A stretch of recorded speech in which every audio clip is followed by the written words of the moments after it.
చిన్నికి ఎలా ఉందో ఏంటో. Doctor doctor. నేను డాక్టర్ కాదు, నర్స్ని. అది ఇప్పుడు అవసరమా? పబ్లిక్ గార్డెన్ దగ్గర యాక్సిడెంట్ అయితే ఆ పేషెంట్ రూమ్ నెంబర్ ఎంత? 106. ఇది అవసరం.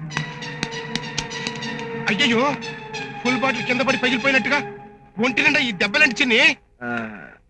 సారీ సార్, వేరే రూమ్కి వచ్చినట్టున్నాను. రూమ్ మారలేదు, మనిషిని మారానంతే.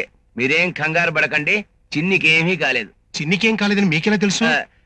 చిన్నిని కారుతో గుద్ది యాక్సిడెంట్ చేసింది నేనే కాబట్టి. యాక్సిడెంట్ చేసిన వాడికి నీకేం దెబ్బలు తగిలితే మా చిన్ని గారికి ఏమైందో ఏంటో. ఎలా ఉన్నాడు చెప్పు. ఏంటి గొడవ? ఊరుకో. యాక్సిడెంట్ అయిన నువ్వేమో చక్కగా ఫుల్ బాటిల్ లాగా నిండుగా ఉన్నావు, మరి యాక్సిడెంట్ చేసినోడేమో పగిలిపోయి క్వార్టర్ బాటిల్ అయిపోయాడు. ఓరి నాయనో, ఈ కన్ఫ్యూజన్ లో నాకు తాగిందంతా దిగిపోయింది. ఇప్పుడు నా క్వార్టర్ బాటిల్ ఎవరిస్తాడు? అబ్బబ్బబ్బా, ఎప్పుడు చూసినా క్వార్టర్ ఆఫ్, ఇక్కడ అదే గొడవ. అసలు ఏం జరిగిందంటే, నా కారు కింద చిన్ని పడి స్పృహ కోల్పోయాడు.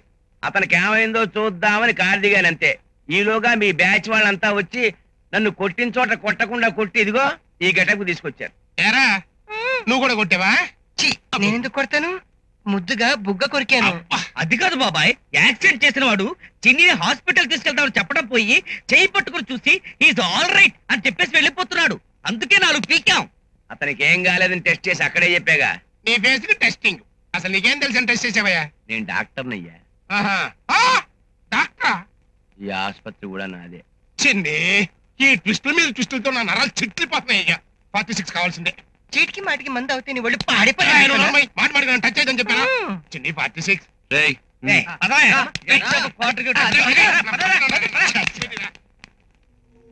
సారీ డాక్టర్, నా ఫ్రెండ్స్ కి నా మీద ఉన్న అభిమానంతో వాళ్ళ కోపాన్ని మీ మీద చూపించారు. వాళ్ళ తరపున నేను క్షమాపణ చెప్తున్నాను. It's all right. ఉంటాను.